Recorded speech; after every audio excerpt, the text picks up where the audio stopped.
একজনের ট্রেনে শুয়েছিল, আর এক হকার এসে বলছে পুরি তরকারি, পুরি তরকারি, পুরি তরকারি। পেট ভরে 4 ডজন খেয়েছে। খানিক পর হকার এসে বলছে পয়সা। বলে কিসের পয়সা? আপনি তো বললেন সরকারি পুরি। ওকে বলেছে তরকারি পুরি, ও শুনেছে সরকারি পুরি। আসলে ঘুমিয়েছিল। কি গোলমাল শুনছে ভাই। হ্যাঁ, দেখছে ট্রেনে চেপেছি, আজকে 27 তারিখ বলছে, সাদে লোক উঠছে, 28 তারিখ ঢুকে গেল, আর হুঁশি নাই। তাহলে জালসা কি শোনা শুনবে? সব উল্টো শুনবে। আর 27 আছে। এতক্ষণে বলছে যে 1 মিনিট হয়ে গেল। 2 দিন জালসা করাইছেন আপনারা একটা বক্তাকে। 27, 28 এত বড় জালসা, আল্লাহ আকবার। 2 দিনে শেষ করছে। তো এ হলো সেই ঘর। আল্লাহ আবার কি বলছে দেখেন, মদিনা আর যাব না, মক্কাতে অনেক কথা আরো আছে, সেগুলো সব বাদ দিয়ে দিলাম। এখন মসজিদ সম্পর্কে কটা কথা বলি। কারণ মক্কাটাকেই যদি তিলে তিলে বলতে শুরু করি, ভাববেন যে বইয়ের অ্যাডভার্টাইজ করছে, মাপ চাইছি আপনারা ক্ষমা করবেন। মক্কার মদিনা, যদিও বইটা ছোট 20 টাকা, দেখবেন পরে মক্কা কাকে বলে, মদিনা কাকে বলে। তো মক্কা মদিনার হৃদয়ে, তার কারণ হচ্ছে গোটা কোরআনটাই 2টি শহরে আল্লাহ তাবারাক ওয়া তাআলা বানিয়েছেন। এখন আমি যে বিষয়টা আপনাদের সামনে তুলে ধরছি, ওই নকশাতে আমরা মসজিদগুলোকে বানাইছি। মসজিদগুলোকে রুহুল মানি নামে একটা কিতাবে একটা তফসির আছে, আপনাদেরকে শোনাবো মসজিদের ব্যাপারে কি বলেছে। কিন্তু মসজিদ এই যুবক কমিটি এত কষ্ট করে আদায় করে, কালেকশন করে, জালসা করে, কালেকশন করে, এই ঘুরে লোকের ঘরে দরজায় দরজায় ঘুরে, এদের মধ্যে কেউ শিক্ষিত, কেউ বিএ পাস, কেউ ব্যবসায়ী, কেউ মাস্টার, কেউ ডাক্তার, তারপরও দরজায় দরজায় ঘুরে মসজিদ বানাচ্ছে। কেন? কেন? চলেন আয়াত বলি। বিসমিল্লাহির রহমানির রহিম। ইন্নামা ইয়ামুরু মাসাজিদাল্লাহি মান আমানা বিল্লাহি ওয়াল ইয়াউমিল আখিরি ওয়া আকামাস সালাতা ওয়া আতাজ যাকাতা ওয়া লাম ইয়াখশা ইল্লাল্লাহ ফাআসা উলাইকা আইয়াকুনু মিনাল মুহতাদিন। ধ্যান দেয়া একটা শোনেন। টোটোতে একটা লোক এলো। লোকটা আসার পর মাস্টারের ঘরে উঠলো। লোকটা কিন্তু মূর্খ, চাষি লোক, উঠেছে মাস্টারের ঘরে, প্রফেসরের ঘরে। তো লোকটা কার মেহমান? মাস্টারের মেহমান, প্রফেসরের মেহমান। এবার আপনারা মুখ খুলে বলেন, ওই মেহমান যখন কারো বাড়িতে উঠে, তো দস্তরখানা বা খানচার খাবারটা কে আনবে? প্রফেসর আনবে না মেহমান আনবে? যত বড়ই মৌলানা হোক ও আনবে। মেহমানের সম্মান বেশি। তাহলে এর ঘরে উঠলে মাস্টারের মেহমান, এর ঘরে উঠলে ডাক্তারের মেহমান, আর যে আল্লাহর ঘরে উঠবে সে আল্লাহর মেহমান। আল্লাহ তাবারাক ওয়া তাআলা একটা শব্দ ব্যবহার করছেন, ইন্নামা ইয়ামুরু মাসাজিদাল্লাহি। তোমরা মসজিদের দেখভাল করো, মসজিদের তামির দাও, মসজিদের সার্বিক কল্যাণের কথা চিন্তা করো। আরেকবার বলছি, মসজিদের সার্বিক কল্যাণের কথা চিন্তা করো, মসজিদের সার্বিক কল্যাণের কথা চিন্তা করো। এখন আপনারা একবার বলেন, মসজিদ ভাঙা গোনা না নেকি? একজন খালি বলেছে গোনা, আর বাকি লোক কটা চুপ বসে আছে। হাজি ভাই, আমি একটা প্রশ্ন করছি, তার উত্তরটা তো কমসে কম দেন। আমি যে আপনাদেরকে একটা কথা জিজ্ঞেস করছি, ধরেন আপনার থেকে আমার সম্মান কম, এটা আপনি যে আইডিয়াটা করেছেন ঠিক, আপনার আইডিয়াটা অনেক ভালো, আপনি শিক্ষিত, আমি একটা মূর্খ, কিন্তু আমি তো মেহমান রে ভাই। এইটুকু তো দাবিটা আমার সত্য, কারণ আপনার জুতোর যোগ্য আমি নই, কিন্তু তারপরও তো আমি মেহমান রে ভাই। আমি একটা কথা জিজ্ঞেস করছি, আপনারা উত্তর দিচ্ছেন না। কত কষ্ট হয় দিলে বলেন তো। যদি আপনি আমার চেয়ারে বসতেন, তাহলে এই উত্তরটা না পেলে দিলে কত চোট লাগে আপনিও বুঝতে পারতেন।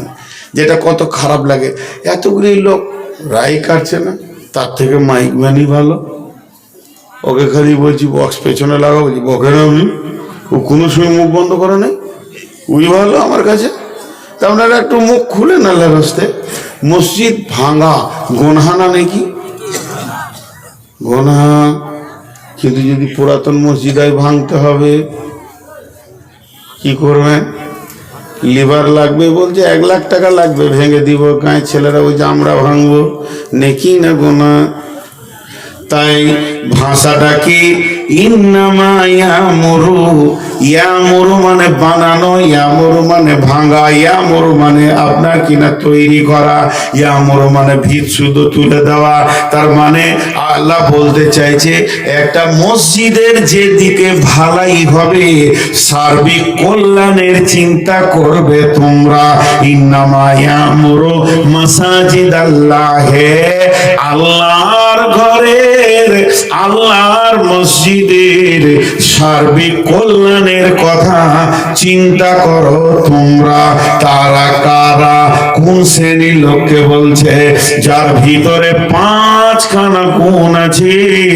মান আমানা বিল্লাহি ওয়াল ইয়াউমিল আখিরি ওয়া আকামাস সালাতা ওয়া আতাজ যাকাতা ওয়া লাম ইয়াখশা ইল্লাল্লাহ। এই 5টা মানুষ, এই 5 ধরনের মিজাজ যাদের আছে, যার কাছে এই 5টা গুণ আছে, ওই লোকেদেরকে আল্লাহ বলছেন এই 5টা গুণ যার ভিতরে নাই, এই 5টা গুণের আওতাভুক্ত যে পড়ছে না, এদের কাছ থেকে আল্লাহ কাজ নিতে চাইছেন না, নিতে চাইছেন ওরই কাছে যার ভিতরে 5টা গুণ আছে। ওদেরকে আল্লাহ বলছেন তোরা আমার ঘরের দেখভাল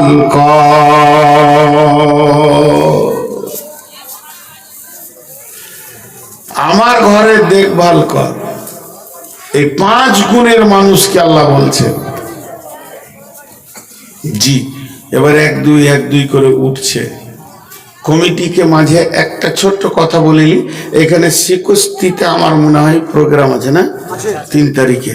এই যে 1 2 করে উঠছে, এখন যদি আপনাকে এই চেয়ারে বসানো হয়, কলিজাটা ফেটে যাবে, কথা বলতে ভালো লাগবে না। অতএব হাত পা গুলো ধরে বলছি, জালসা 12টায় শেষ করার চিন্তা ভাবনাগুলো নেন। প্রয়োজন আপনাদের পা গুলো জড়িয়ে ধরছি, 12টায় জালসা শেষ করার চিন্তা ভাবনা নেন। যে লোকগুলো উঠে যাচ্ছে, এরা অন্যায় করেনি, এরা ঠিক করছে। কিন্তু কোনো কমিটিকে বুঝিয়ে পারলাম না। 2 আর 2 4, কোনো কমিটিকে বুঝিয়ে পারলাম না। আবার যখন ও জালসা শুনতে যেছে, তখন আবার খুব ব্রেন দিয়ে কথা বলছে। হ্যাঁ বলছে, 12টা লোক থাকবে না, আপনাকে 9টায় দেওয়া উচিত ছিল, 11টায় শেষ হলে ভালো হতো। আবার ও যখন কমিটি গিয়েছে, হ্যাঁ ভাই আমার টাইমটা কটা, বলছে 11:30 থেকে 12টাও হতে পারে, 2টো পর্যন্ত চলবে। এই যে কেন যে এই বিঘাটা পৃথিবীতে রয়েছে, শুধু এখানে নয়, আমি এই কমিটিকে বলছি না, বিশ্বের সমস্ত জালসা কমিটিকে বলছি 12টায় শেষ করেন। যত দিনাজপুরে জালসা করলে এখন 11টায় শেষ হচ্ছে। তো যাই হোক ভাই, আপনারা যারা যে কটা লোক বসে আছেন আর উঠিয়েন না। মানুষ যখন উঠে তখন বক্তার হৃদয়ে খুব চাপ হয়, এই জন্য কথাটা বললাম।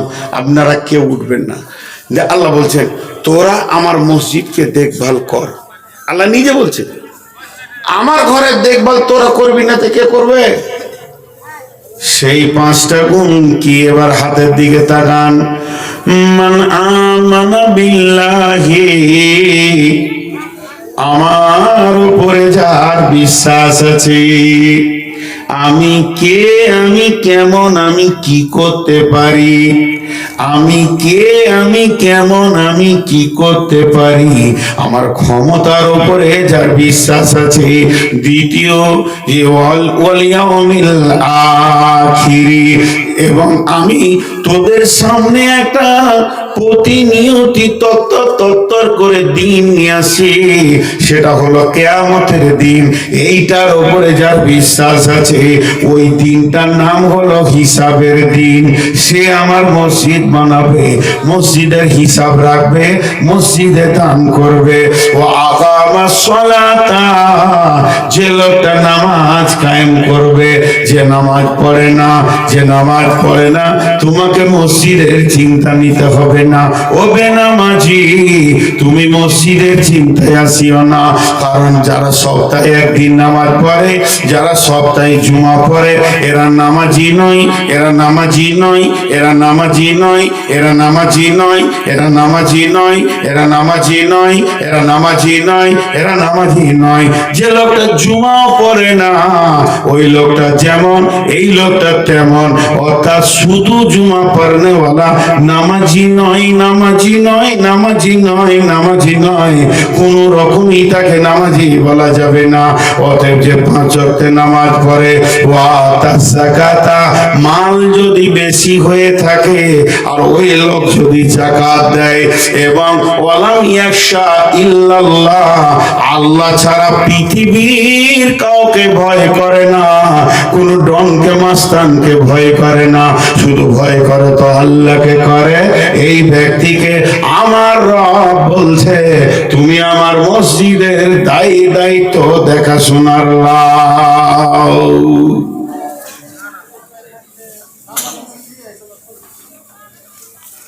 কটা কথা বললাম? 5টা। কটা কথা বললাম? 5টা। একটু একটু করে ব্যাখ্যা করব। প্রথমে আল্লাহর উপরে ঈমান আনতে হবে। এটা একটা টাকা, যে দান দিচ্ছে, এই যে টাকাগুলো যে দিচ্ছে, ও যদি আল্লাহর উপরে ঈমান না থাকে তো দিত না। পৃথিবীতে একটা জাতি আছে, সেই জাতিটার নাম হচ্ছে মুসলিম। এরা কোটি কোটি কোটি কোটি ডলার দিয়ে বিরাট পৃথিবীর বুকে লাখো মাদ্রাসা চালাচ্ছে আর মসজিদ বানাচ্ছে। পৃথিবীর অন্য জাতি পারে না, এটা জেনে নেন। এতটা পারবে না, এতগুলো স্কুল চালাতে পারবে না। দেখেন, এই জাতির এত ক্ষমতা আছে, কিন্তু আমার আল্লাহ বলছেন আমার ঘর বানাবে তো তুমি ইমানদার হও। যটা লোক এখানে টাকা দিয়েছেন, তাতে 1 টাকা হোক আর 100 টাকা হোক আর 1 লাখ টাকা হোক, ওর ভিতরে চাপা একটা নিয়ত লুকানো আছে। সেটা ঠিক না ভুল আপনারা একবার বলবেন জোরে, আমি এর বদলাটা আখেরাতে নেব, আমি এর বদলাটা আখেরাতে নিব। আছে না নাই? আর কথা বলেন না আপনারা? আছে। তাহলে এই চাপা 1 টাকাও যে দিচ্ছে সে আমি আল্লাহর কাছে নিব, 100 টাকাও যে দিচ্ছে সেও বলছে আমি আল্লাহর কাছে নিব, আর 1 লাখ টাকা যে দিচ্ছে 10-20 হাজার সেও বলছে আল্লাহর কাছে নিব। তাহলে এই সুন্দর তরিকাটা কারো কাছে নাই। ওই জন্য আল্লাহ বলছে যদি তোর ঈমান থাকে, আমার কাছে 20 লাখ টাকা আছে, আমি যাব বিদেশে বেড়াতে, চেন্নাই যাব চিকিৎসা করতে, 6 মাস আসবো না, ক্যাশটা দুবো কাকে, ক্যাশটা দুবো কাকে, ক্যাশটা দুবো কাকে, কার কাছে রেখে যাব? ছেলেদেরকে দিলে ভাগ করে নিবে, বড় কষ্ট করে জগিয়ে রেখেছি। তারপরে অনেক চিন্তা করে দেখলাম আমার এই চাচাতো ভাইটা বড় ইমানদার, আমি যদি অপারেশন করতে গিয়ে মারা যাই, হার্টের অপারেশন করতে গিয়েও যদি মারা যাই, আমার 3 নিয়ে আমার 1 নয়া মারা যাবে না, ওই টাকাটা ও আমার ছেলে ওয়ারিসদের হাতে দিয়ে দেবে। তাহলে যখন এই লোকটার উপর আমার বিশ্বাস হয়ে যাবে, গোপনে টাকাগুলো রাতে ব্যাগে করে নিয়ে গিয়ে বলবো ভাই 20 লাখ টাকাটা তুমি রেখে দাও, আমি চেন্নাইয়ে চলে গেলাম হার্টের অপারেশনের জন্য, যদি মারা যায় তাহলে তো ছেলেদের হাতে দিয়ে দিও, আর যদি বেঁচে থাকি তো ফিরে এসে নিব। তার মানে যেটা বলতে চাইছি, আগে লোকটাকে বিশ্বাস করব, তারপরে তার হাতে টাকা দিব না, আগে টাকা দিয়ে দিব দিয়ে বিশ্বাস করব? আগে বিশ্বাস তারপরে টাকা।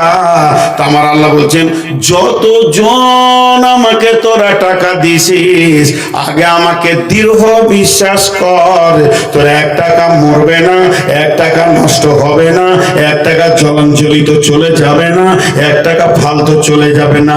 এবার এটাকে আমি পকেটে ভরে নিলাম।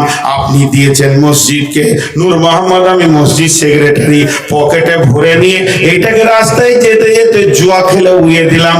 আমার মতো বেঈমান কেউ নাই। সুদে খেয়ে দিলাম, খাটিয়ে দিলাম, নোংরা করে দিলাম, কিন্তু আপনার 1 টাকা মরলো না।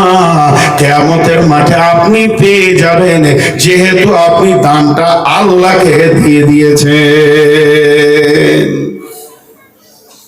এখন তো ATM, phone pay, Google pay, কত কি উঠেছে।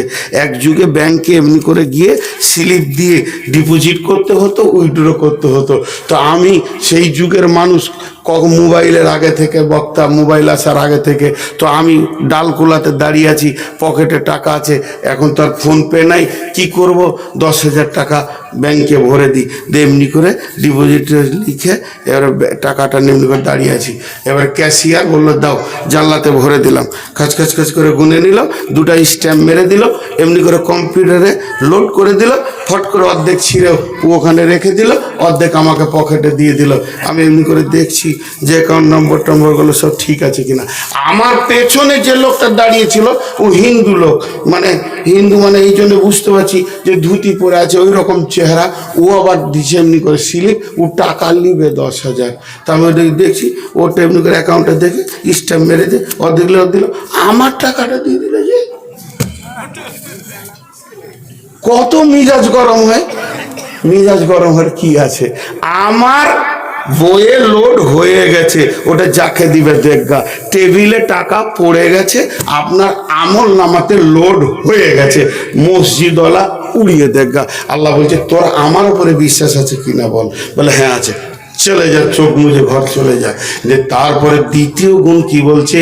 বলিয়াও মিলাখিরি, তোর আখেরাতের বিশ্বাস আছে কিনা, তোর আখেরাতের বিশ্বাস আছে কিনা, তোর আখেরাতের বিশ্বাস আছে কিনা? হ্যাঁ আল্লাহ, আখেরাতের বিশ্বাস আছে। বলেন কি বলছেন? আমি যদি কালেকশন করি মাত্র 5 মিনিট করবো, কিন্তু হ্যাঁ, তো 5 মিনিটে শেষ করে দেবো আমি। আর বলবেন না যে আর 1 ঘন্টা চালান। মাঝে কালেকশন আমি জীবনে করবো না। আমার বাপকে যদি লাখ টাকা দেন তো করবো না। হ্যাঁ, ওই খানিক আদায় করবো আর খানিক করে বকবো। এই বিষয়টা শেষ করতে দেন। আমি এখন কালেকশন করছি না, টাকার কথা বলছি, কিন্তু আমি তফসির করছি ওই আয়াতটা। আল্লাহ কি বলতে চাইছে? টাকাটা রাখেন, টাকাটা এখানে থাকলে বা ভাববে মলবি ভরে নিবে। পানি খাই একটু। হ্যাঁ, জিভটা আটকে যেছে ভাই, সুগার অনেক বেশি, খুব তাড়াতাড়ি মরে যাব, দোয়া করেন। ওইটাই করেন, ওই নামটা লিখে রাখেন। কিছু কমিটি আছে বুঝে না, যে দিয়ে দিয়েছে তো ওটা চুপ থাক, যে কোটা দেয় নেই ওটা কাগেলি, ওটা তো খুলনার ভিতরের মুরগি, যখন তখন ওর অপারেশন হবে নাকি? যে দেয় না এটাকে নিয়ে চিন্তা করে, বুঝে না কমিটি কি বলবে। তো যাই হোক, এবার এখানে তফসিরটা দেখেন। একটা ঘটনা বলি আপনাদের সামনে। ঘটনাটা থেকে আপনার আখেরাত আর দান দুটোই বুঝে আসবে। একটা যুবক এসে আল্লাহ রসুলের কাছে হাজির, যে বলছি ইয়া রাসূলুল্লাহ, আমি আমার ছেলে মেয়ে বউ নিয়ে 2 দিন খেতে পাইনি, খুব ক্ষুধার যাতনায়, কোনো কাজও পাইনি, আপনার কাছে এসেছি, যদি বাইতুল মালে কিছু থাকে তো দেন। তো আল্লাহ রসুল বলছে, সোনামানি, বাইতুল মালে একটা খেজুরও নাই, কি দেবো সোনা তোমাকে? তোমার কচিকা খেতে পাইনি ছেলেরা। তবে একটা কথা বলছি, আমার কথাটা শোনো। আমার জায়ের বাড়ি চলে যাও, মানে ওসমান গানি ধনী মানুষ ছিল, যাও, আমার জামাই কিছু দেবে, আমার কথা বলো, কথা তোমার আপনার শ্বশুর পাঠাইলো। চলে গেল টুকটুক করে। সুবহান আল্লাহ, যেখানে বাঘের ভয় ওইখানেই সন্ধ্যা হয়। ওই ঘরের দরজায় ধাক্কা দিবে, হাত তুলেছে, আর ভিতরে চলছে হুঙ্কার। কিসের হুঙ্কার চলছে? যে হযরতে ওসমান রসুলের জামাই রসুলের বেটিকে বকছে। কি বকছে? ওই তোর হুঁশ নাই, জ্ঞান নাই, মোটা বুদ্ধি মেয়ে, অচল মেয়ে, দুটো চেরাক জ্বালিয়ে দিলি, দুইখানা চেরাক কেন তুমি জ্বাললে? একটা চেরাক জ্বাললেই তো যথেষ্ট হয়ে যায়, দুইটা প্রদীপ জ্বালে দিয়েছো, দুইটা প্রদীপ জ্বালার কি প্রয়োজন আছে? একটা প্রদীপই যথেষ্ট, দুটা প্রদীপকে জ্বালে দিয়ে ফজুল খরচা করছে। হাজি, সেই যুগে কারেন্টের বিল ছিল না, মাটির পাত্রে চর্বি দিয়ে পুরাতন কাপড়ের পোলতে করে, যেটা চেরাক বলতেন 20 বছর আগে, এখন প্রদীপ ভালোবাসা, সেই প্রদীপের আলো, দুটো প্রদীপ জ্বেলে দিয়েছে। আবার মেয়েটাকে রসুলের বেটি কুলসুম, উম্মে কুলসুম, জানামেনা ঘরের বেটি লয়। আর এত সে গলা মোটা করে বকছে, গাও গাও করে বকছে, তুই তখন আর ডাকা বাদ দিয়ে সুরসুর করে পালিয়ে এসছে। এই লোক দান করবে? হিসাব মিলছে, অঙ্কতে মিলছে, দান করবে না। নবীজির কাছে যখন এলো, নবীজি বলছে, দেখি তোমার গামছাটা কি দিয়েছে ওসমান? ও মুখটা ছোট করে বলছে, হুজুর মামলা খুব খারাপ। কি খারাপ? আপনার বেটিকে বকছে, দুটো চেরাক জ্বেলেছে তো, আর ও আমাকে দান দেবে? আল্লাহ রসুল একটু ভারী গলা করে বলছে, যাও যাও চাওগা। তাহলে এবার বিপদে পড়েছে। এদিকে রসুলের হুকুম না মানলে ইমান থাকবে না, ওদিকে ওসমানের হুঙ্কার, মধ্যখানে পড়ে গেছে সারা শীতে। তো দেখছে যে হুঙ্কার, দেখ রসুলের হুকুমটা রাখি। দরজায় গিয়ে ধাক্কা দিয়েছে। হযরত ওসমান বলছেন, কে? ই বলছে, আসসালামু আলাইকুম। বলছে, ওয়ালাইকুম সালাম। যে দরজা খুলেছে, কি ভাই? তখনই ঢোক গিলছে, মানে এখনই তো রেগেছিল। তো ঢোক গিলে বলছে, ভাই আমি আপনার কাছে আসিনি, আমি রসুলের কাছে এসেছিলাম। কেসটাকে হালকা করছে। আমি আপনার কাছে আসিনি, আমি নবীজির কাছে এসেছিলাম, আপনার শ্বশুরের কাছে এসেছিলাম। আপনার শ্বশুর বলল যে আমার জামাইয়ের কাছে যাও। চুপ। আরে বেশ আসতে বলেছে, তো কেন সেটা বলো। আমি খুব অভাবে পড়েছি। দাঁড়াও। বাড়ির ভিতরে গেল, টুকরি করে মাল নিয়ে আসলো। এইটুকু নয়, হাতে করে নয়, এমনি করে নয়, এইটুকু নয়, টুকরি করে মাল নিয়ে এসে একবার দিল, দুইবার দিল, তিনবার দিল। আর যেই তিনবার দেওয়া হয়ে গেছে, ফকিরটা বলছে, বাস বাস বাস বাস বাস। ফকিরও কেমন ছিল, যে আমার একদিনের হয়ে গেছে, ছেলে মেয়ে নেই, বাস। আর এখনকার ফকিররা ভিক্ষাও করে, আবার ব্যাংকে সুদে জমাও করে, দুদিকে করে, করে না? আর আমি কথা ভুল বললাম? জি। যে যুগে প্রতি সপ্তাহে বিপিএল এ 7 কেজি চাল পায়, আর মানে এই চিকিৎসার কার্ড আছে যার, স্বাস্থ্যসাথী, তার আর ভিক্ষা করার কি দরকার আছে? কিন্তু এই বলে বাস বাস দিয়ে মালটা নেওয়া হয়ে গেল। এবার মালটাকে এরকম করে নিয়ে পুঁটলাটাকে আস্তে আস্তে এরকম করে গুটিয়ে পুঁটলাটাকে নিয়ে এরকম করে ধরে আছে। যে বলছে, ও নবীর জামাই, আপনাকে একটা প্রশ্ন করতাম। বলে, কি প্রশ্ন? এখন তো নবী বেঁচে আছে, নবীজিকে বলো গা। বলে, এটা নবীজির বিষয় নয়, বিষয়টা হলো আপনার আমার। অতএব আপনাকেই আমি প্রশ্ন করছি। আপনি আমাকে এতগুলো মাল দিলেন, এতগুলো জিনিস দিলেন, এতে আমার সচ্ছলতায় এসে গেল, আর খাওয়ার চিন্তাটা থাকলো না। কিন্তু আমি এটা প্রথম চান্সে পাইনি, দ্বিতীয় চান্সে পেলাম। তো বলছি, আমি তো কাউকে ফেরত দিইনি। বলে, আপনি দেননি, আপনার হুঙ্কারে আমি পালিয়ে গেছিলাম। আমি একটু আগে এসেছিলাম, আপনি বিবিকে বকছিলেন। বলে, হ্যাঁ। বলে, তাহলে কেন বলেন? আমি তো আপনার কেউ নই, আমি খালি দুটি সম্পর্কে, একটি সম্পর্কে সম্পর্কিত। আমি মুসলমান ভাই, আমি প্রতিবেশীও নয়, আত্মীয় নয়।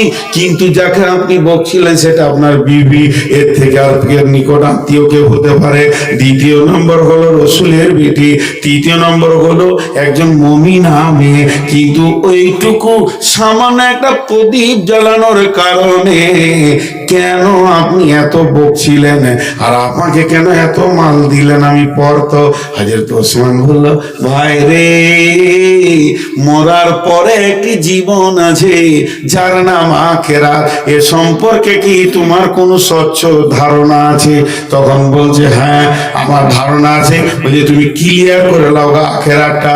আমরা জানি আখিরাতে হিসাব আল্লাহকে দিতে হবে, এটাই খালি মাথায় ঢুকে আছে, হিসাব দিতে হবে। কিন্তু সেদিন শুধু হিসাব দেওয়ার পালি নয়, হিসাব দেওয়া নেওয়া দুটোরই পালা। যেগুলো আপনারা দান করছেন, এগুলো আল্লাহ হিসাব আপনাকে দেবে, আর যেগুলো আপনি খরচা করছেন, ওইগুলোর হিসাব আল্লাহকে দিতে হবে। অতএব অতএব আমার বিবি দুটি প্রদীপ জ্বেলেছে, এটা কিয়ামতের মাঠে দাঁড়িয়ে আমাকে হিসাব দিতে হবে। আর তোমাকে আমি যেটা দিলাম এটা আল্লাহ আমাকে ঘুরিয়ে হিসাব দেবে। অতএব কিয়ামতের মাঠে হিসাব নেওয়া আসান, দেওয়া কঠিন। এর জন্য আমাকে দান করতে ভালো লাগে, খরচা করতে ভালো লাগে না। তাহলে আল্লাহ বলছে মসজিদ বানাবি তোরা? বলে হ্যাঁ। আমার উপরে বিশ্বাস রেখে টাকা ফেল, আর আখিরাতের উপরে বিশ্বাস রেখে দে, আমি তোকে বুঝিয়ে দেবো সেদিন। ঝামেলা চুকে গেল। এবার কমিটিকে আল্লাহ বলছে মসজিদ কমিটি হবি তোরা? হ্যাঁ, আমি নূর মোহাম্মদ মসজিদ কমিটি হব। আমার উপরে বিশ্বাস আছে? আছে। টাকা আমার, এইখানে যে টাকাগুলো পড়ছে টাকাগুলোর মালিক কে? জোরে বলেন কে? আপনারা দিচ্ছেন কাকে? কমিটিকে না আল্লাহকে? আল্লাহকে। তো আপনি আল্লাহর কাছে যেমন হিসাব বুঝে নেবেন, তা আল্লাহ এবার আমি মসজিদের সেক্রেটারি, মসজিদের ক্যাশিয়ার, টাকা কটাকে গুটিয়ে নিয়ে চলে গেলাম। আল্লাহ বলছে তুইও হুঁশিয়ার থাকিস, আমিও তিলে তিলে বুঝে নিব কত খরচা করেছিস। টাকা আমার। আমি কিয়ামতের মাঠে মসজিদের সেক্রেটারিকে দাঁড় করিয়ে বলবো ভিক থেকে শেষ পর্যন্ত তুমি জুমাতে বলেছো, কত লিখেছো, সব বাদ, আমাকে ভাউচার বুঝিয়ে দাও। যদি তুমি আখিরাতে বুঝাতে পারো তাহলে মসজিদের দায়িত্ব নাও। তারপরে বলছে ওয়া আকামাস সালাতা, টাকা দেনেওয়ালা আর টাকা জমা রাখনেওয়ালা কমিটি দুজন কি নামাজ পড়নেওয়ালা হতে হবে। বেনামাজি আছে না নাই? বেনামাজি আছে না নাই? জি। তো দুজন কি হতে হবে? নামাজি। এটা কেন? একটা উদাহরণ দিব, উদাহরণটা ধ্যান দিয়ে শোনেন। আপনাদের এই কালিয়াচকে বা এলাকায় কোনোদিন দেখেছেন দুটো বাঁশ কেমনি করে বেঁধে দেওয়ার পর সেই তার উপরে দড়ি দিয়ে ছোট ছোট বাচ্চাগুলো হাঁটাহাঁটি করে? দেখেছেন? দেখছেন। তো ওই খেলা চলছে, আর ইনি ওই খেলা দাঁড়িয়ে দাঁড়িয়ে দেখতে দেখতে ফট করে 50 টাকা দিয়ে দিয়েছে। আমি বললাম টাকা দিলেন কেন? বলছে খুব ভালো, খেলাটা খুব ভালো লাগলো। আচ্ছা ভালো তো? বলছে হ্যাঁ ভালো। আমি 3 বার জিজ্ঞেস করছি ভালো তো? আমার ভাই বলছে হ্যাঁ ভালো। তখন আমি হাতটা ধরেছি, চলেন উঠেন, ভালো তো আপনি চাপেন, ট্যাঙ্ক ভেঙে যাবে, ভালো কাজে ভাঙে। তখন পালাইছে। আচ্ছা ওখানে যতজন লোক দেখছিল তাদের জন্য এটা কি ছিল? খেলা। তাদের জন্য কি ছিল? খেলা। আর যে হাঁটছিল তার জন্য কি ছিল? কাজ। সে কাজ করছে, তার ইনকাম হচ্ছে, কি আছে না?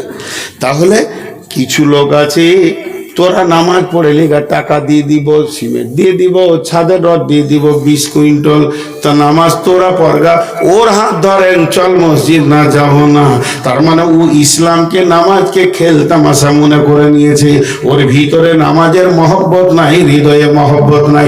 মসজিদ কমিটি হবে, মসজিদ বানাবে, বসে বসে লেকচার মারবে, জানলাটা স্টিল দেওয়া যাবে না, কাঠের দিতে হবে, নাইলে ভালো লাগবে না। এদিকে লেকচার শুনে মনে হবে আল্লাহর 1 নম্বরে গোলাম, আর আজান হলেই শয়তানের সাথে সাথে সে পালাতে শুরু করবে। আল্লাহ বলছে তোর মতো বেঈমান বেনামাজি মসজিদ কমিটি হোস না। যদি জোর করে ক্ষমতা দখল নিয়ে দুর্বলদেরকে লাফ মেরে যদি তুমি কমিটি হয়ে থাকো, তাহলে একটা রাস্তা আছে তোমার, 2খানা রাস্তা আছে। 1 নম্বরে রিজাইন দিয়ে তুমি বেঈমান আছো, বেঈমান থাকো গা, ইম্মা শাকিরা ওয়া ইম্মা কাফুরা। আর না হয় তুমি তওবা করে নামাজি হয়ে যাও, রিজাইন দিতে হবে না, তুমি কমিটি থেকে যাও। হয় নামাজি হয়ে যাও, আর না হয় বেঈমানদের দলে ঢুকে পড়ো গা। আর যদি জবরদস্তি নামাজিও হবে না, কমিটিও ছাড়বে না, তাহলে তুমি তৈরি হয়ে যাও। খাসি খালানো দেখেছো কি? চামড়াকে চচ্চর করে নামানো। সূরা আল ইমরানে আছে তোর মতো মাস্তানের ট্যাংটা জাহান্নামে উপর দিয়ে দিয়ে চচ্চর চচ্চর করে চামড়াকে খালিয়ে দেব। প্রতিনিয়ত তোর চামড়া খালানো যাবি। কথা বুঝাতে পারলাম? আপনারা একবার হ্যাঁ না বলেন। তাহলে মসজিদ কমিটি কে হবে? যার আল্লাহর উপরে বিশ্বাস আছে, আখেরাতে ভয় আছে, নামাজ পড়বে। 3টে। 4 নম্বর ওয়াতা যাকাত, যাকাত দেন আল্লাহ, যাদের যাকাত দেওয়ার টাকা আছে। একটা উদাহরণ দিব, চুট করে বুঝে নেবেন। আমার একটা নাতনি দিয়েছে আল্লাহ, বেটির বেটি হয়েছে, কোলে নিয়েছি, মুতে দিল, লুঙ্গিটা খুলে রাখলাম, কারণ এখনই জালসায় বেরিয়ে যাব, 4টা লুঙ্গি নিয়ে বেরিয়ে যাই সব সময়। আবার কোলে নিয়েছি আদর করে যে চলে যাব 1 মাস, আবার দিল মুতে। তাহলে কয়টা লুঙ্গি মুতলেও তো গোটা গুটি ভিজছে না, ছিটা ফিটা লাগছে, তা আবার ওই লুঙ্গি 2টা ভাঁজ করে রেখে দিলাম। এবার আমি নিয়ত করেছি এখন ভিজাবো না, কারণ এখন গাড়িতে উঠবো, ওই 2টা লুঙ্গিকে ভালো করে ডবল করে ক্যারি দিয়ে ভরে ওকে ব্যাগে ভরে নিব, যাবো তো ঝনঝনিয়ার পাশে, ওখানে গিয়ে জালসা করে সকালবেলায় ধুয়ে এটুকু রোদে দিয়ে দিব। আর বাকি ভালো লুঙ্গিগুলো থাক, ভালো লুঙ্গিগুলো টেবিলে রেখেছি, আর ওই 2টাকে আরেক জায়গায় রেখেছি। আমার বিবি 4টাকে ধরে একটা কেড়িতে ভরে দিয়েছে। এবার বলেন কোনটা পরে নামাজ পড়বো? মনের আর কোনো শান্তি থাকবে? বলেন 4টাকেই ডুবাইতে মন যাবে তখন সাহায্য দিয়ে, যে কি করেছে ওর হুঁশ নেই। যারা জাকাত দেয় না তাদের মাল হলো ওই রকম গোলমেলে মাল। সুদারু বেঈমান জুয়ারি মাতালদের মাল হলো পেশাব লাগা মালের মতো গোলমাল মাল। লোকটা লোহার ব্যবসা করে, হার্ডওয়ার্সের ব্যবসা করে, ফার্নিচারের ব্যবসা করে, সেই সাথে আবার জুয়া খেলে, সুদ খায়। কোন টাকাটা কোন টাকা? বুঝতে পেরেছেন? অতএব যারা জাকাত দেয় না তাদের মাল হলো নাপাক। যেমন ওই লুঙ্গিটাতে আমার নামাজ হবে না, বেজাকাতদের টাকাতেও মসজিদ বানানো নাপাক হয়ে যাবে। বেজাকাতের টাকা নেওয়া যাবে না। লোকটা ধনী হলে কি হবে, কিন্তু ওকে জাকাত দিতে হবে। আর 5 নম্বরে বলছে ওয়ালামি ইয়াখশা ইল্লাল্লাহ, আল্লাহ ছাড়া কাউকে ভয় করা যাবে না। এটা আবার কেন এলো কথাটা? আল্লাহ ছাড়া কাউকে ভয় করিস না, মসজিদ বানা, আল্লাহ ছাড়া কাউকে ভয় করিস না, এ কথাটা কেন এলো? সহজ করে বলে দিই। আপনাদের এই ক্যাশিয়ার এই মসজিদের যে আছে, কে আছে আমি জানি না, উদাহরণ দিচ্ছি। উনি আজকে 2 দিনের জালসার ক্যাশিয়ার, টাকাগুলোকে জমা করছে আর গাডারে বাঁধছে।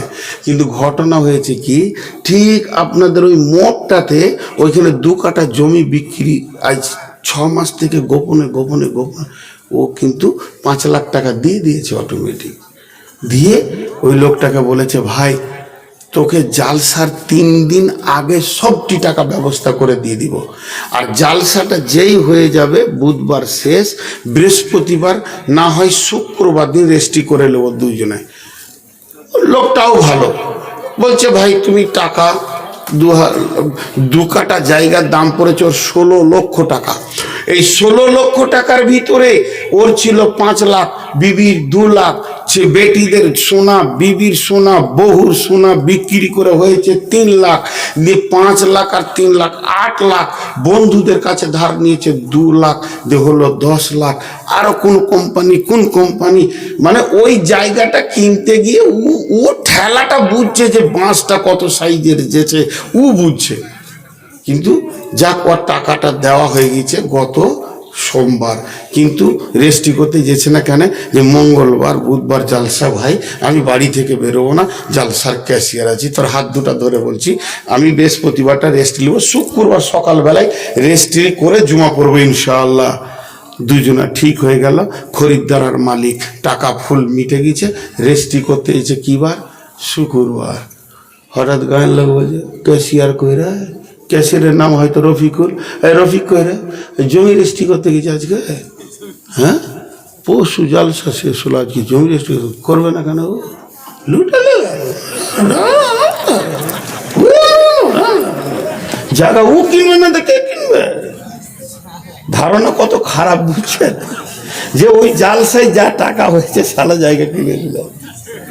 এরকম মাল আছে না নাই আপনাদের এলাকায়? তা আল্লাহ বলছে হে রফিক, তোর কাছে যে আমার আদায়ের টাকাটা আছে তুই জানিস আর আমি জানি, আর যারা টাকা দিয়েছে আমাকে দিয়েছে, আর তোকে রাখতে দিয়েছি তো আমি আল্লাহ দিয়েছি। যদি তুই নিজের ওপরে বিশ্বাস থাকে যে আমি আমানতের খেয়ানতি করিনি, তাহলে তুই ষাঁড়কে বুককে উঁচু করে হাঁটবি, চুহা বিড়ালগুলোকে ভয় করবি না। ওয়ালাম ইয়াখশা ইল্লাল্লাহ, মসজিদ বানাতে গিয়ে ভয় করবি তো আমাকে কর, যারা কুটকুট করে কথা বলে এদেরকে ভয় করবি না। বুঝাতে পারলাম? একবার বলেন বুঝাতে পারলাম? তাহলে মসজিদ বানাবে 5 গুণের গুণান্বিত লোক, কিন্তু মসজিদ বানানো নেকি না গুনাহ? এতগুলো লোক কথা বলে না, ওরা আগে থেকে দাঁড়িয়ে গেছে, খালি মৌলভী সাহেব বলুক যে আজকের মতো বায়ান শেষ, হাঁটতে লাগবো, অর্ধেক রাস্তায় গিয়ে নিয়েছে। এক রাখাল টুপি পরে ঘুরে বেড়াচ্ছে, বলছে কাল আমার বিয়ে। বলে কার সঙ্গে? বলছে রাজার বেটির সঙ্গে। লোক বিশ্বাস করে না, রাখালের বিয়ে রাজার বেটির সঙ্গে? বলে হ্যাঁ। অর্ধেক কাজে গিয়ে গেছে, আমি রাজি আছি, খালি রাজি হলে হয়ে গেল। অর্ধেক কাজে এগিয়ে গেছে, আমি রাজি আছি, খালি রাজার বেটি রাজি হলি। হ্যাঁ, টুপি পরে পাঞ্জাবি পরে নিজেই রাজি ঘুরে বেড়াচ্ছে, যারা মোটামুটি আগিয়ে গেছে অর্ধেক রাস্তায়। খালি আমি বলবো যে ভাই কার কাছে কি আছে কিছু দেন, তখনই টুকটুক করে রাস্তা ধরবে যে আজকে জালসা শেষ হয়ে গেল। আর ওখানে ওই 3 জন জালসা শুনছে কিনা আমার বিশ্বাস নাই। মাঝে মাঝে আমি মাইকটা বন্ধ করছি যে ওদের গল্পের আবার ডিস্টার্ব হচ্ছে কিনা। ভিআইপি মানুষ তো গল্পে লেগে গেছে। আমি জানতাম যে বেটি ছেলেরা 3টে এক জায়গায় থাকলে গল্প করে। রাজা বলেছে যে কেউ যদি আমাকে নতুন কথা শোনাস তা 10 লাখ টাকা দেবো। বলছে তাল গাছে আম হয়েছিল, বলে হতেই পারে, আল্লাহর কুদরত। বিশ্বাস করছে না, বলছে হুজুর একজন আলু চাষ করেছে তো গম হয়ে গেছে, বলছে হতেই পারে, আল্লাহর কুদরত। একজন এসে বলছে হুজুর 3টে বেটি ছেলে এক জায়গায়, 2টো বেটি ছেলে দাঁড়িয়ে ছিল, অথচ চুপ করে বায়ান শুনছিল। বলছে আল্লাহর কসম কোনোদিন হবে না, তুই মিথ্যা বলছিস। 2টো বেটি ছেলে এক জায়গায় চুপ থাকবে? এটা হতেই পারে না, এটা পসিবলই না। তুই আজকে দেখলাম 3টে বেটা ছেলেরা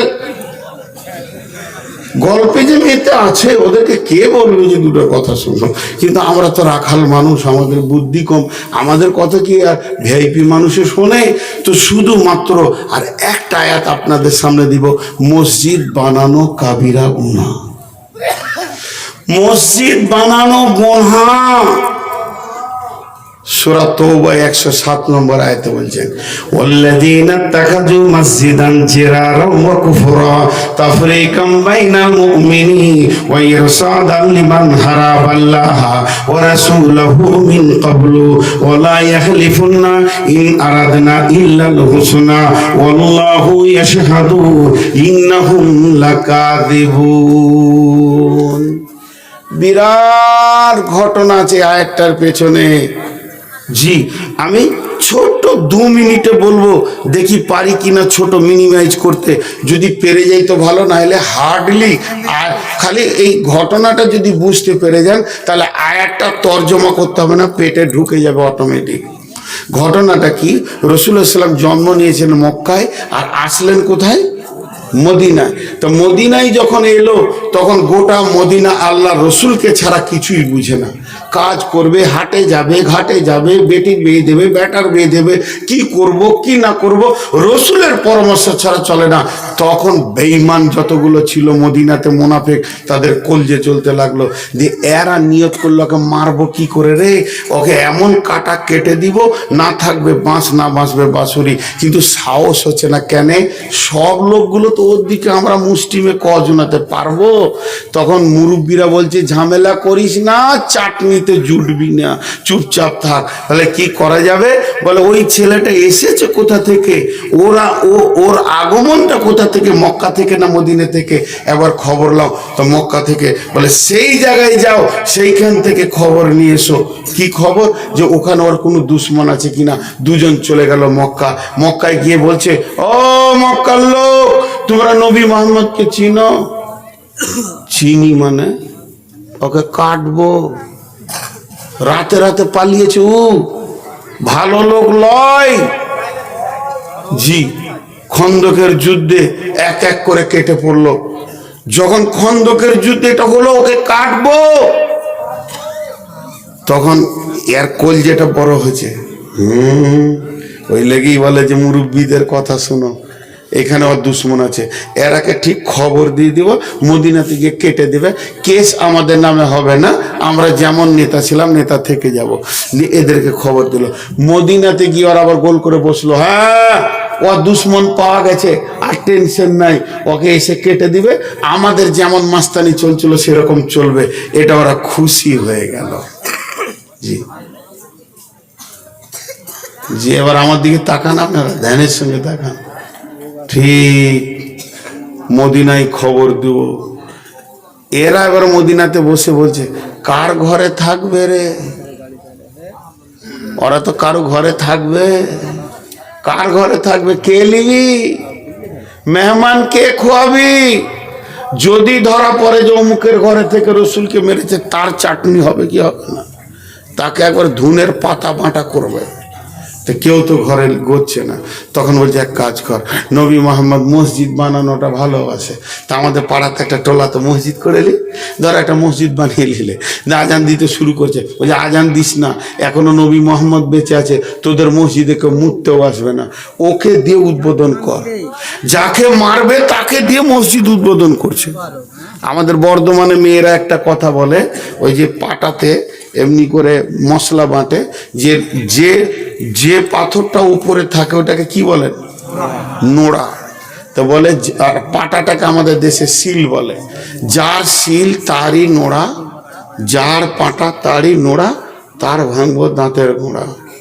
হ্যাঁ, রসুলকে মারতে চাইছে, আল্লাহ রসুলকে বলছে, ইয়া রাসূলুল্লাহ আমাদের টোলাতে একটা নতুন মসজিদ হয়েছে, তো নবীজির কলিজাটা বড় হলো, হাজি ভাই আপনারা মসজিদ বানাচ্ছেন, আল্লাহ আমাকে একা দিয়ে, একা কয়েকটা মুসলিমের সাথে লোক পেয়েছি, প্রায় 2.5 কোটি টাকার কাজ করিয়ে নিল। 2.5 কোটি টাকার, কোথা থেকে টাকা আসছে গাইবে মদত আমি জানি না, কিন্তু কাজ তো হচ্ছে। মসজিদের কাজে নামলে আল্লাহ সাহায্য আসবে। তো এই যে বললাম একটা বড় মসজিদ হয়েছে, তা আপনারা শুনে খুশি হলেন কি না? যদি বলি যে আমেরিকাতে একটা বিরাট মসজিদ হয়েছে, তো মনটা খুশি হবে কি হবে না? এটা তো মুমিনের। নবীজিকে এসে বললেন, ইয়া রাসূলুল্লাহ আমাদের টোলাতে আমরা একটা মসজিদ করেছি, নবীজির দিলটা বড় হয়ে গেল, বাহ বাহ বাহ বাহ বাহ বাহ, মাত্র কদিনে তোমরা মুসলমান, 10 দিন 20 দিনের মুসলমান, আর এই কয়েকদিনের ভিতরে তোমরা নতুন মসজিদ করেছো, কিন্তু আসলে ওরা মুসলমান নয়, আসলে ওরা মুনাফেক ছিল, কিন্তু নবীজি বুঝতে পারেনি যেগুলো মুনাফেক, নবীজির জানের দুশ্মন। তখন বললে বাহ বাহ বাহ বাহ, তখন এরা বলছে রাসূলুল্লাহ আমাদের মসজিদটা আপনাকে প্রথম নামাজ পড়ে উদ্বোধন করে দিতে হবে। নবীজি বললেন ঠিক আছে আমি যাব।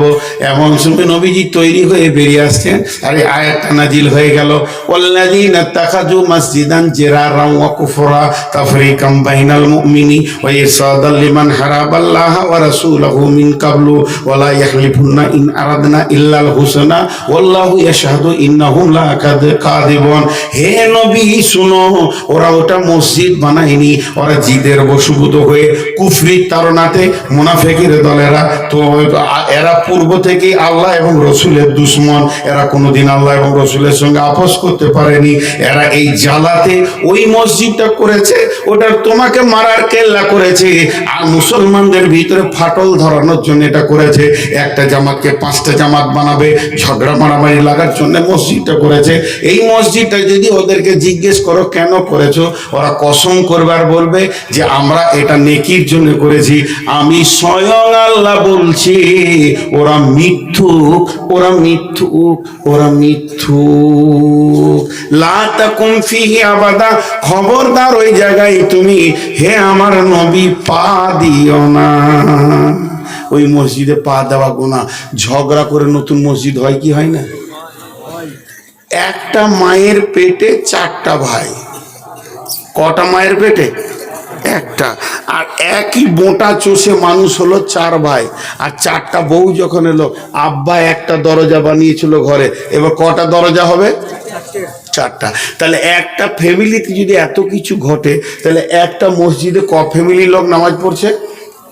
গ্রামে 25-30 ফ্যামিলি লোক নামাজ পড়ছে, তো ঝগড়া হতেই পারে। ঝগড়া হওয়াটা নোংরামি নয়, ঝগড়া রাখাটা নোংরামি হতেই পারে। সাহাবীদের ভিতরেও ঝগড়া হয়েছে, হয়নি? একটা সাহাবী এসে খোঁটা গেড়ে দিয়ে চলে গেল মসজিদের সামনে, আর একজন এসে হুক করে তুলে দিয়ে নামাজ পড়তে লাগলো। পেছনে এসে যে খোঁটা গেড়েছে ও আগে নামাজ পড়ছে, ও ভাবছে ভালো কাজ করেছি তো, দুই রাকাত নামাজ টামাজ পড়েই এখন ফাঁকা আছি। আর একজন দেখছে আমার এখন কাজ নাই, নামাজ পড়তে যাই, দুই রাকাত মসজিদে নামাজ পড়েলি ফাঁকা আছে, ও দেখছে খোঁটাকে গাড় লেলে হুক করে তুলে ছুঁড়ে ফেলে দিয়ে ও নামাজ ধরেছে। কিন্তু যখন মসজিদ ঢুকছে তখন বলছে যত মাথা মোটার বাস এই মদিনাতেই, যেখানে সেখানে খোঁটা গাড়ায়। ও নামাজে শুনে নিয়েছে খোঁটা কেন বললে, ও সালাম ফিরে বলছে খোঁটাটা দেখে আসি গা, তো দেখছে খোঁটা নাই, ফুটা আছে। ও খোঁটা পড়ে আছে। তখন এবার ও নামাজ ধরেছে, ই পেছনে গিয়ে সুবহানাল্লাহ সুবহানাল্লাহ করছে, সুবহানাল্লাহ খালি তুই সালাম ফির, তোকে দেখছি খোঁটা তোলার ব্যবস্থা। জি ই সালাম ফিরছে, তো গায়ে হাত দিয়ে কত মিষ্টি কথা, আসসালামু আলাইকুম, ওয়ালাইকুম সালাম, কিছু বলছো ভাই, ভাষাটা কত মিষ্টি। মারবে নাকি আমাকে? তো মনে হলো এরকম চিল্লে উঠলো যে আমি তো কিছু করি নাই খালা। খুব যদি রাগ লাগে যে টাকা কটা আছে ছুড়ে দেন, কানের টানে সব। হাইরে আল্লাহ। তো এবার ওই ফুটা আছে।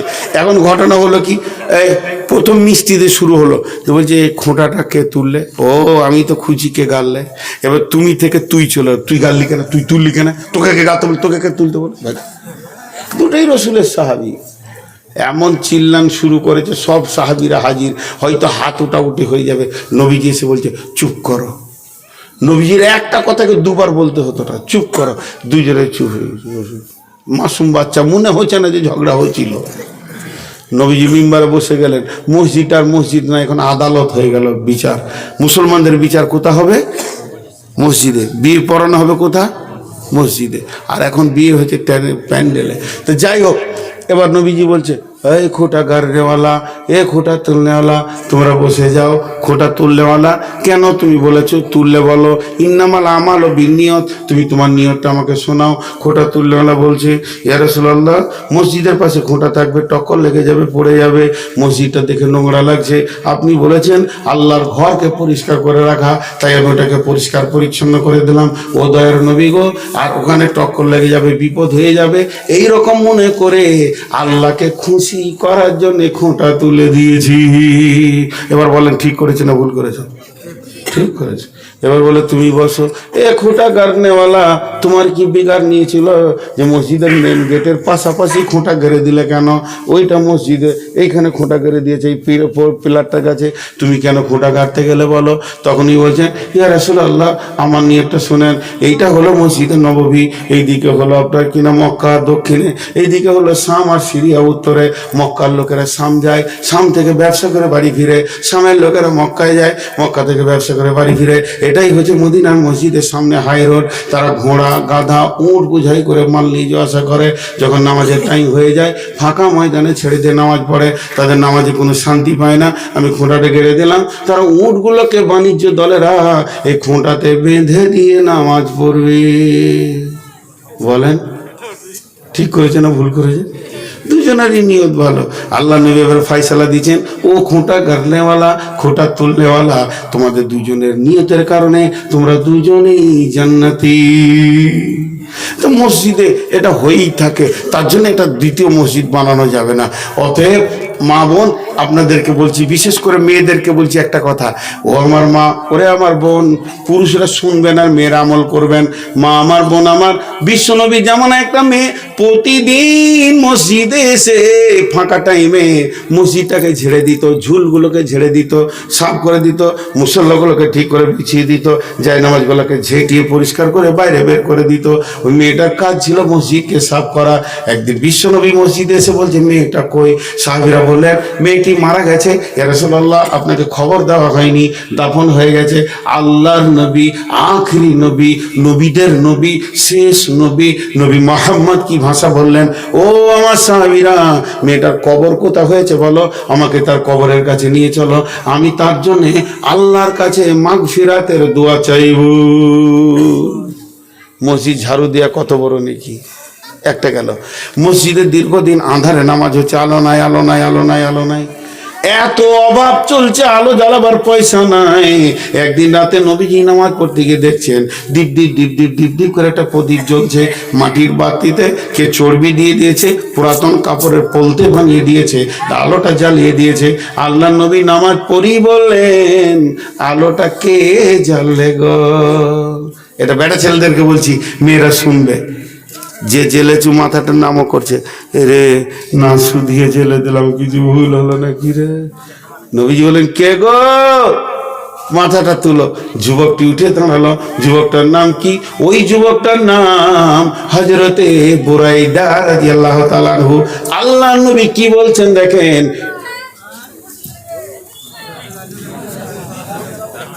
ওদের কাজটা হয়ে যায়, ওকে ধুমকে তাড়ান, তখন থেকে থাবড়ে তাড়বার কেউ যদি আছে তো তাড়ে। এই তোকে লজ্জা আছে? হাদিসের কথা চলছে এখানে দাঁড়িয়েছে। বিশ্ব নবী কি বললেন? ওই যুবকটা দাঁড়িয়ে আছে। নবীজি বললেন, হে যুবক। যুবকটার নাম কি বললাম? হযরত বুরাইদা রাদিয়াল্লাহু তাআলা আনহু। নবী বলেন, বুরাইদা রে, আমার 4টা মেয়ের বিয়ে হয়ে গেছে। যদি একটা বাকি থাকতো, কিংবা 5 নম্বরে যদি কোনো মেয়ে থাকতো, আমি এক্ষুনি তোমার সঙ্গে বিয়ে করিয়ে দিয়ে আমি তোমাকে জামাই করে নিতাম। মা বোন, কাবা শরীফে যে ঝাড়ুগুলো আছে, একটা ঝাড়ুর দাম ইন্ডিয়ান মানিতে 30 থেকে 40 লাখও আছে। কম্পিউটারে চলছে, মেশিনে চলছে। আর হাটে যদি কিনতে যান তো 25 টাকাতেও পাবেন। তা আপনাদের কাছে আমি 30 লাখ টাকা চাইছি না। আপনারা ঝাড়ুর দায়িত্বটা নিয়ে 1500 আর 100 দেন। আর বেটা ছেলেদেরকে বলছি, একটা ইনভার্টারের এখন 19,000, 20,000 দাম, 30,000 দাম। আলো তো আমরাই জ্বেলেছি মসজিদ নববীতে প্রথম। এই থাকবো ওখানে, না ক্যামেরা ভেঙে দেবো। যা বসো। কালেকশনের সময় একজনা ডিস্টার্ব করবে না। এতক্ষণ তুমি রেকর্ড নিবে, আর যখন মসজিদের কালেকশন হবে তখন তোমরা ভিড় জমাবে, একজনা ক্যামেরাম্যান উঠবে না। তো কি বললেন? দাঁড়ান, বসেন 1 মিনিট। আমরা আলোটা দিই ইনভার্টার 20,000 সর্বোচ্চ ধরছি, সর্বনিম্ন 1,000। এই আবদারটা আপনাদের সামনে রাখলাম, কিন্তু তার আগে একটা আবদার রাখছি, হাতগুলো ধরে 7 মিনিট কেউ উঠবেন না। সকলে বলেন ইনশাআল্লাহ। এই 7 মিনিটে আপনি বাড়ি যেতেও পারবেন না, আর বিশ্ব জয় হয়ে যাবে না। যিনি উঠছেন ওনার পা দুটো ধরছে, আপনি বসে যান, নাহলে পুরো জালসাটাকে আপনি মেরে দিয়ে চলে যাচ্ছেন। একটা টিউবে একটা লিক যথেষ্ট। হাতে পায়ে ধরছি, উঠবেন। যিনি টাকা দেবেন উনি উঠবেন, এখানে আসবেন। আপনারা মেয়েদের কাছে চাদর পাঠান। মা বোন, 100 টাকা একটা ঝাড়ু, নিম্ন মানে, ঊর্ধ্ব মানে অনেক বললাম, তাও 1000। আপনাদের কাছে 3টে দাবি রেখেছি, 1150, 1500, 150, 1500 দিতে থাকেন। মেয়েদের কাছে লোক পাঠান। আর আপনাদেরকে বলছি, কোন আল্লাহর গোলাম আছেন 2000, 1000 দেনেওয়ালা, যিনি দেবেন তিনি উঠে আসেন। এই কই, তোমরা ক্যামেরাটা খুলে বইগুলোকে রেডি করো গা, 2জন খুলে নাও, বইগুলো রেডি করো, বাকি কেউ উঠবে না। তো আমি যে কথাটা বলছি খেয়াল করেন, দেন, আমাকে দেন। 1000 টাকা দেনেওয়ালা কেউ আছেন? সর্বনিম্ন বললাম 1000 টাকা। আর আমি দোয়া দিব, তারপরে একসঙ্গে যাব। আমি 7 মিনিট চেয়েছি, তার মধ্যে 1 মিনিট হয়েছে। আমি প্রতি মিনিট আপনার কত আছে? 5000 আছে নাকি? মাশাআল্লাহ। আর কেউ আছে না? ওইটা কে দিয়েছিল তখন? চলে যান না ভাই, আমার খালি হাতগুলো ধরে বলছি, চলে যান। আবুল কালাম 20,000, মাশাআল্লাহ। হাসমত 60,000, মাশাআল্লাহ। একসঙ্গে দোয়া করব। আর দেখেন, 5 মিনিটে কিছু যায় আসে না ভাই আমার, কারণ আপনি যদি বসে থাকেন তো আপনার এই বসে থাকার কারণে হতে পারে আর 2টো আল্লাহর গোলাম কিছু দেবে। আর আমি একটা কথা প্রথমে বলেছি, 20টা টাকা একটা বইয়ের দাম মাত্র। ওই সামনে এগিয়ে যাবেন, ওখানে আমার গাড়ি আছে, গাড়ির সামনেতেই ওখানে এরা 2জন। জামিরুল কোথায় আছো? তুমি যাও, দিয়ে ওই বইগুলোকে নিয়ে এসো, দিয়ে দাও, যে নেবে। আর খুচরো নিয়ে যাবেন ভাই, খুচরো। এবং এখানে আছে, মাশাআল্লাহ। তো তুমি নিয়ে যাও বইগুলো। দোয়া ওখান থেকেই হবে, পেছনেই তুমি দাঁড়িয়ে যাবে, 2 দিক থেকে দেবে। তো আল্লাহর হস্তে বলছি যে আপনারা দেখেন, আর মাত্র 5 মিনিট আছে, মাত্র 5 মিনিট। আল্লাহর গোলাম পায়ে ধরেও লোক রাখতে পারলাম না, চলে গেল। একদিন আল্লাহর পায়ে ধরে কাঁদবে হসপিটালে, সেদিন আল্লাহও দেখবে না। এগুলো হয়ে থাকে বহু ঘটনা। আল্লাহ আমাদের সকলকে সুস্থ রাখুন, বলেন আল্লাহ আমিন। আল্লাহ আমাদেরকে সকলকে মাফ করুন। তিহির ময়দানে মুসার কথা না শুনে 6 মাস খালি ঘুরেছিল।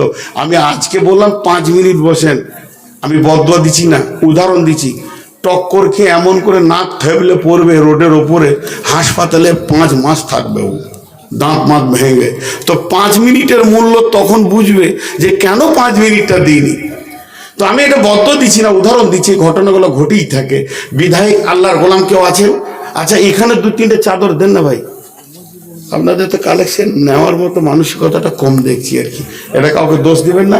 তবে একটা কথা বলছি, পেছন ধারে একটা চাদর দিয়ে দেন।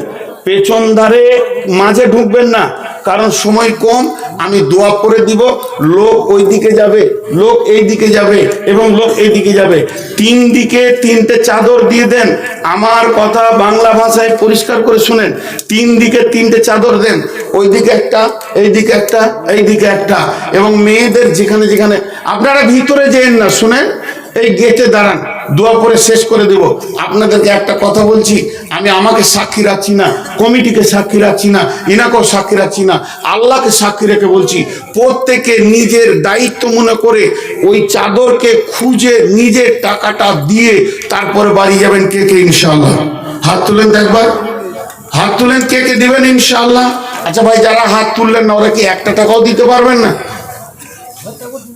আরে ভাই, একটা টাকা, এরা আমার বাংলা কথা শুনছে না, না শোনার রিয়াকশন গুলো লাগবে। আমি বললাম এখানে একটা চাদর থাকবে, ওই গেটের কাছে একটা চাদর থাকবে, ওখানে দাঁড়িয়েছে, ইনাদেরকে বলছি এইখানে দাঁড়াতে, লোক উঠে যাবে, দিয়ে যাবে, আমি সেই মোমেন্ট তৈরি করছি। ভাই আর একবার বলছি, আল্লাহর রাস্তে নিজের টাকা নিজের দায়িত্ব মনে করে চাদরে দিয়ে যাব, বলেন ইনশাআল্লাহ। কে কে দেবেন হাত তুলেন? আলহামদুলিল্লাহ, হাত নামান। এই কথা বুঝিস, কথা বুঝিস, এইখানে দাঁড়াতে বলছি, লোক যাবে, দিয়ে যাবে, সেই মোমেন্ট আমি তৈরি করছি। এই তোমরা এখানে দাঁড়াও, তোমরা এখানে দাঁড়াও, ওই যে মহিলাদের ওখানে দাঁড়াও। আচ্ছা, ওইদিকে চাদর দাঁড়িয়েছে, আমি দোয়া দিচ্ছি, আপনারা আমিন বলেন। টাইম আর মাত্র 2 মিনিট আছে, 2 মিনিট বসেন, 2 মিনিট। ভাই যারা দাঁড়িয়ে গেছেন 2 মিনিট টাইম দেন। হাতগুলো ধরছি আল্লাহকে রাজি করার উদ্দেশ্যে, আমাকে রাজি করার জন্য নয়। আমি 2টা কথা বলছি, শুনেন।